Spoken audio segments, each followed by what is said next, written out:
My name's Pascale Stephen. My name's Conor McFeely. And our exhibition is called The Weight of Light. This is a collaborative project. Normally we work individually, they don't normally work together, and this is the first time, probably in several years, that we've actually got together to make an exhibition. I think the last time we did something this collaboratively was probably at least 10 years ago.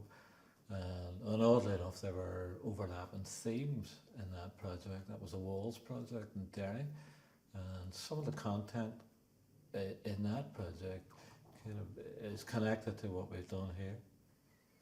I suppose the binding factor here for this exhibition is our son Ronan that we lost in 2020, and the work is kind of an examination and reflection of that loss and the grief, really, and trauma of it.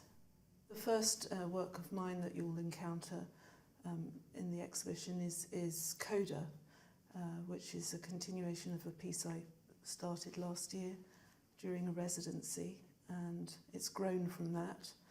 Coda is really, these disparate pieces of furniture that I kind of brought together, and I think I wanted to create a kind of landscape of night, almost like you waking up in a room, in a bedroom that's not your own, and everything has changed, and nothing's quite as it seems. In that sense, it's a bit of a dreamscape, and I think also losing our son Ronan, it plunges you into another realm that you cannot even possibly imagine. And, I felt the need to bring in some kind of magical element to the work, because what happens when you lose someone you really love, it's kind of the strangest magic thing that suddenly somebody has disappeared totally from your life. They are not there physically anymore, and I wanted Coda needed to have that kind of magic element, and I feel there's a childhood thing running through that work and Gravity Game, because when you're a child you are in this sort of, you're far more open to a magical way of thinking, and it seems normal, and then we grow up and we forget that that's there. But the loss of Ronan, suddenly it opens up all those things again. You're plunged into this massive void, and you see, all these connections and strange things that once as a child you would have accepted, that now and then suddenly they kind of start to make sense again. And it's love as well. I think, you lose a person, but there's all this energy, all this love that it remains, and you continue a relationship with that person you've lost. When you move on from Coda to my next piece, which is Gravity Game, you'll come across chairs and children's party hats and a small child's party dress, and a lot of portraits of children. And the children are really me and my siblings and Conor and his siblings and nephews and things that I've drawn at different ages, and they're all there on the wall at different ages, but they're occupying the same space and time.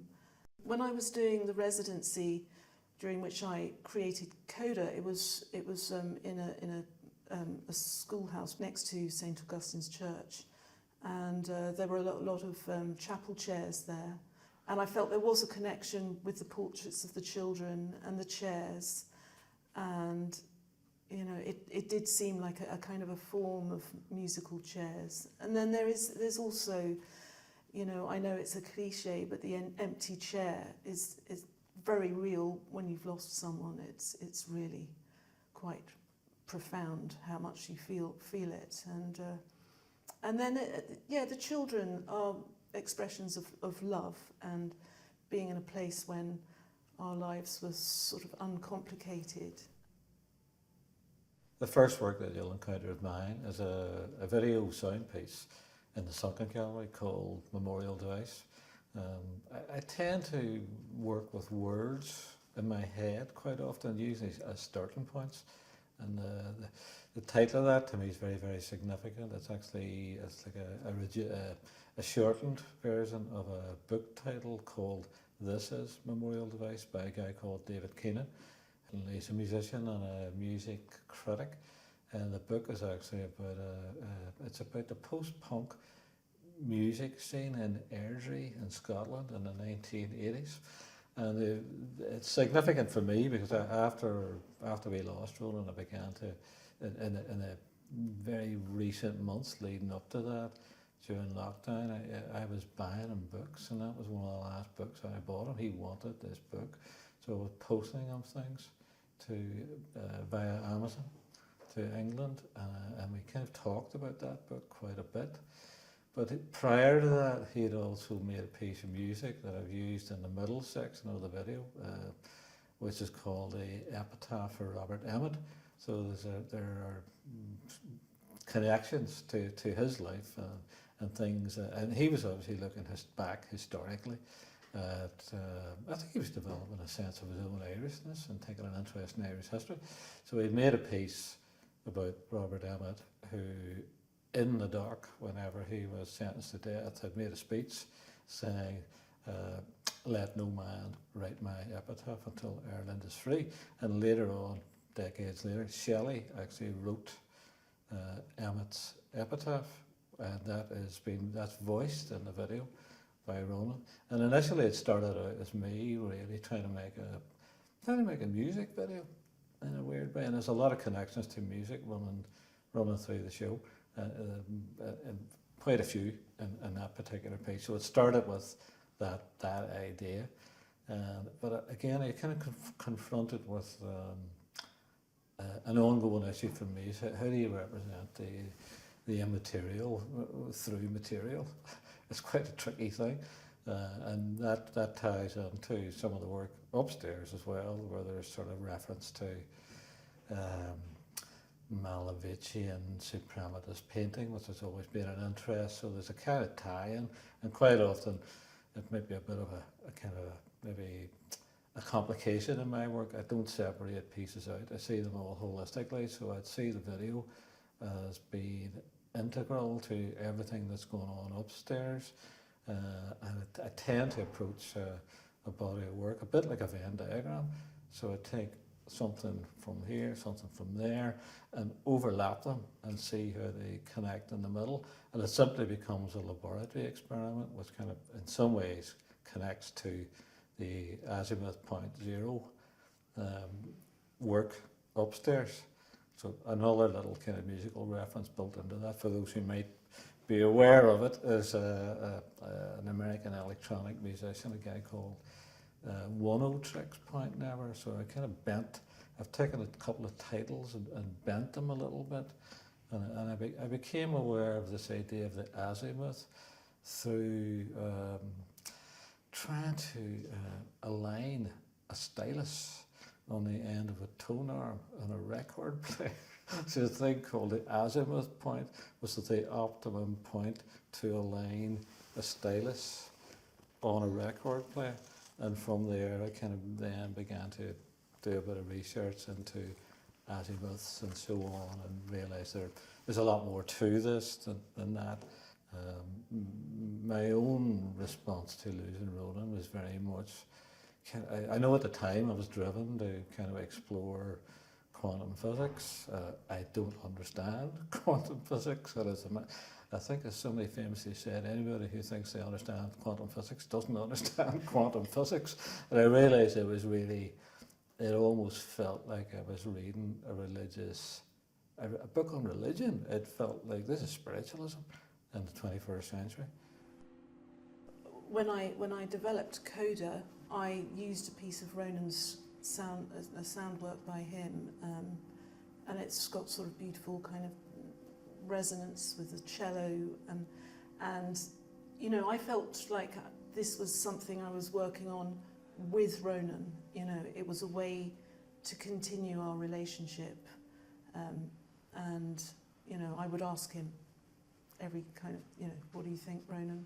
Obviously, I was giving the answers, I think, but that was important, and I think for us to decide to do something together was a kind of a natural step, that we wanted to do that, you know, to do something together. I think the video was very much kind of collaborative. You became Pascale as a central figure within the video, and we felt our way through that rather than planned our way through it. You know, I think my approach to making a video was very much like my approach to making a painting or a three-dimensional installation. I find things through the camera and put them together after the event. So I think we did quite a bit together on the making of that. We did sit down frequently and plan the use of the rooms. That was definitely a big part of what we thought about. And we did consider making, like literally making a thing together, but somehow that didn't happen. We probably went through several different versions of what to do in each space, and I think there's almost a kind of a balancing act going on within the show, or within the tall galleries, where there's, you might say, there's a dynamic range from one end to the other of physicality to, you know, almost a dematerialization of form. I think that's in both our works, expressed fairly differently. I think it's a bit like when you see, you know, people doing telepathic drawings. You know, somebody does a drawing and then somebody draws the same thing, but it's kind of very different. I feel that's within our work, and you know, there are similar things going on, but in a kind of rather different way.